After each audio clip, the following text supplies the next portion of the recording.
I have never seen two people arguing past each other, coming to completely different conclusions because they think so completely differently, quite like Richard Dawkins and Jordan Peterson. It was as if they were speaking totally different languages. It was like watching two men trying to work together to solve a puzzle, but one of them only speaks German, while the other only speaks jazz or French poetry or Italian opera. Fortunately, they did briefly address what I would regard as the hands-down, bar-none, most important issue they could possibly address, and we'll go through that section. Apart from that, they were able to understand each other on a few points, but ultimately agreed that their minds just don't work the same. Like, I do think that your temperamental tack and my temperamental tack are different. They're generally different. Yeah. You know, we have a different kind of mind, I think. The way that Dr. Dawkins and I look at the situation are really quite different, and at many, many, many levels. I think we just have to agree that we have different kinds of minds, and you're interested in symbols and I'm interested in facts. Dawkins kept insisting that he only cares about the facts. The facts that I care about are the facts that are true and have evidence. I care about facts. That has nothing to do with the truth value, and what I care about is the truth value. I see no truth value. The truth of science is the truth that gets us to the moon. I'm not interested in dragons. I'm interested in reality. Jordan Peterson, by contrast, focuses on stories and symbols and meaning. Dr. Peterson, you're drunk on symbols. Yes, you mentioned. I've heard that comment. Yeah. Yes. We have to prioritize the facts. That's a value hierarchy. And that's all coded in the story. The reference I made to Harry Potter, the reference I made to The Lord of the Rings and to the Avengers, these aren't casual references. We see the world through a story. I think that at bottom, truth is unified. And what that's going to mean eventually is that the world of value and the world of fact coincide in some manner that we don't yet understand. And it seems to me it's not unreasonable to note that that's the fundamental story of humanity. But Peterson made an important point about facts. There's no evidence whatsoever from the scientific perspective that we can orient ourselves in the world merely in consequence of the facts. Sure. And that's a fact. Man does not live by facts alone. Now for the most important part. Dawkins was arguing that scientific enterprises have the relevant credentials because scientific claims have predictive power. And he wanted to know what similar credentials something like the Bible would have. That's when Peterson drew attention to the fact that Dawkins considers himself a cultural Christian. You made a statement a couple of months ago that I found very interesting. And I don't claim to understand it, and I'm not trying to put you on the spot with it. You said that you were a cultural Christian. Okay, and so that raised a number of questions in my mind. Dawkins has been calling himself a cultural Christian for years, but for some reason it went viral more recently. So Peterson is probably referring to some comments like this. We are culturally a Christian country. I call myself a cultural Christian. I love hymns and Christmas carols, and I sort of feel at home in the Christian ethos. I feel that we are a Christian country in that sense. I find that I like to live in a culturally Christian country. And Peterson thinks that if there's something about Christianity that even Dawkins likes, maybe that's a kind of credential. It seemed to me that your proclamation that you were a cultural Christian was a recognition and a statement that you had found something in the culture that had been derived from Christianity that you had an affinity with. Dawkins made it clear in the Cultural Christianity interview that he thinks the claims of Christianity are complete nonsense. But he did sound at times as if he liked what we might call the fruits of Christianity, at least more so than the fruits of certain other ideologies.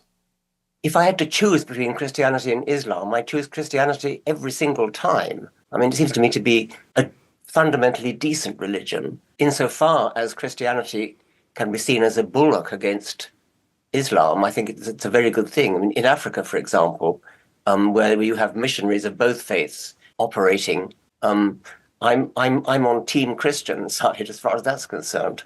But does that really mean Dawkins is giving a thumbs up to Christianity?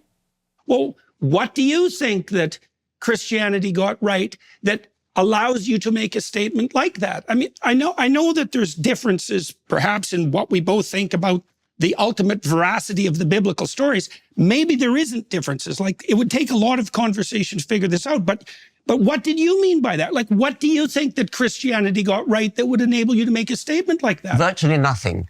Virtually nothing. In your face, Christians. I meant by that no more than that I'm brought up in a Christian culture. I went to Christian schools. I therefore know my way around the Bible. I know my way around the Book of Common Prayer. I know the hymns. That's all. I don't value Christianity as a truth system at all. As much as all the Dawkins drones were cheering when he said what he really meant by calling himself a cultural Christian, he's spouting nonsense here. He couldn't have simply been saying that he went to Christian schools and that he knows his way around a Bible, because he also suggested that Christianity is better for the world than Islam. But Peterson pushes back. Okay, so let me ask you about that, because maybe that's true and perhaps it's not. So the first question is, like, do you think that there are any marked differences between cultural traditions that would enable you to rank order them in terms of their ethical validity? Yes, I do. So Dawkins believes that you can rank different cultures, different systems, different ideologies based on their ethical validity. I wonder what scientific facts allow Dawkins to do this ranking.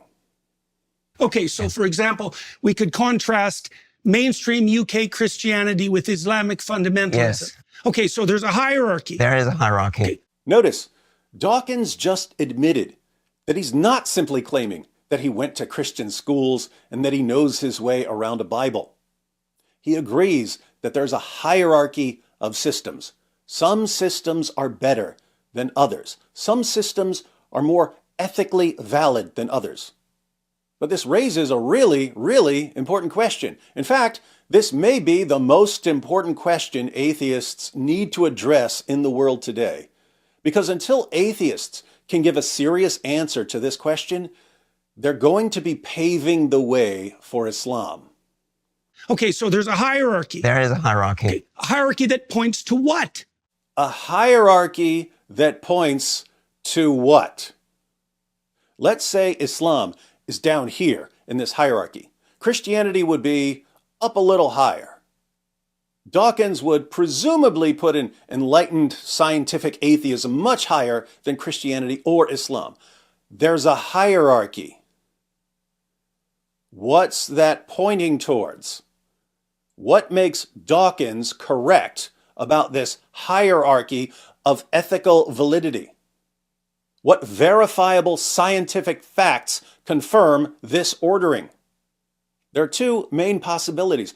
When Dawkins says this system is better than that system and this system is best, he either means I'm just giving you my personal preferences here, but there's really no correct answer, or he means that there's something that makes his ranking true. If he's just giving his personal preferences, what would make the personal preferences of Richard Dawkins more valid than the personal preferences of P. Diddy or Andrew Tate or Ali Dawah? If there's something that makes his hierarchy correct, what is it? Because it's not science. I think what Peterson would say is something like this. If there's a real hierarchy, B is really better than A, C is really better than B, and so on, then this hierarchy is pointing to something. And whatever it's pointing to, that's what I call God. But let's see what Dawkins has to say. Again, here's the question. Okay, so there's a hierarchy. There is a hierarchy. Okay, a hierarchy that points to what? And now for Professor Dawkins. Well, in the case of Islam, I dislike any religion which punishes apostasy with death, that throws gay people off high buildings, that practices clitoridectomy. that seems to me to place Islam on a lower level than Christianity, but that's not to say anything very positive about Christianity. Did you catch that? He dislikes some things about Islam. In the case of Islam, I dislike any religion which punishes apostasy with death. Dawkins gives a list of things he dislikes about Islam. Muslims could give a list of things they dislike about atheism. Are we just giving lists of things that we personally like or dislike, or is there something that makes one set of likes or dislikes more ethically valid than another set of likes or dislikes? Well, it might be to say something positive about Christianity. Like, I think that question is open, because you might ask yourself, what did Christianity get right that led it away from those particular presumptions and towards something that you regard as more ethically appropriate? Like, this isn't a trivial question. It's a very modest claim. It's not a trivial question at all. It's an extremely important question. When Dawkins says, this system is better than that system, does he think his claim is true? If so, what makes it true? It's not science, so it's something else. What is it? What explanatory resources does Dawkins have available in his worldview that can account for this? And if there's nothing in his worldview that can possibly account for what he believes, he needs to be made aware of that. But as is so frequently the case, Dawkins misses the point. It's a very modest claim. There's not very much. I mean, to be better than a religion that throws gay people off high buildings is not really a very virtuous achievement. He just doesn't get it. He says being better than Islam just isn't very impressive. But that's not the point. If something is better than something else, what makes it better? Your personal preferences? I don't know. I don't know if that's true, because if you look at the barbarism that characterizes the human past, you might think that any progression whatsoever towards something approximating mercy and tolerance is nothing short of a bloody miracle. True. It's impressive that people can improve. But now Peterson is getting a bit sidetracked himself. The real issue is, when we say that System X is an improvement on System Y, what do we mean? Are we just saying what we personally prefer? Or are we saying something that's actually true? If it's true, what makes it true? But Peterson does point out how amazing it is that we've gotten to a stage where the improvements are taken for granted. And we think that it's just obvious that our current way of doing things is superior to more barbaric ways of doing things.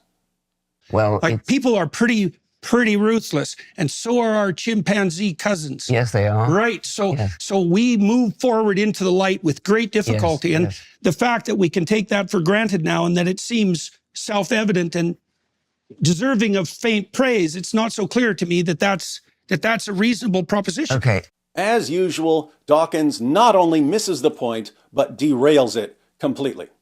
Let's grant the faint praise, but that has nothing to do with the truth value, and what I care about is the truth value. I see no truth value in the claims of Christianity, the virgin birth, the resurrection, the miracles. Do you believe in any of those?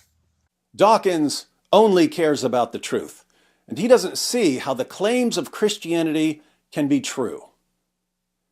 But he was being asked about whether his claims about this being better than that are true. And if they're true, what makes them true? And if they're not true, why does a person who claims to only care about what's true care about them? He dodges all of this and starts criticizing Christianity again. And his fans love it. We've been asking the same questions for years. These aren't stupid questions. They're very, very important questions whose answers are crucial to Western civilization as the world changes. But when we ask these very, very important questions, atheists either don't understand them, or they dodge them, or they give really, really stupid answers. This issue that Dawkins and Peterson briefly addressed, accounting for the hierarchy, as far as I'm concerned, should have been the entire focus of the discussion, because the complete inability of Dawkins to account for his own views while pretending that he only cares about facts is one of the primary factors that's destroying Western civilization. I'll try to make this as simple and clear as I can. So simple and so clear that even a few Dawkins fans might finally be able to understand it. If you have one group that says, "We've been commanded by Allah, the creator of the universe, to violently subjugate you, to crush and humiliate you, to conquer your land, and we will be rewarded with virgins in paradise." And this group is coming against a different group that says, "Well, we personally dislike some of your views.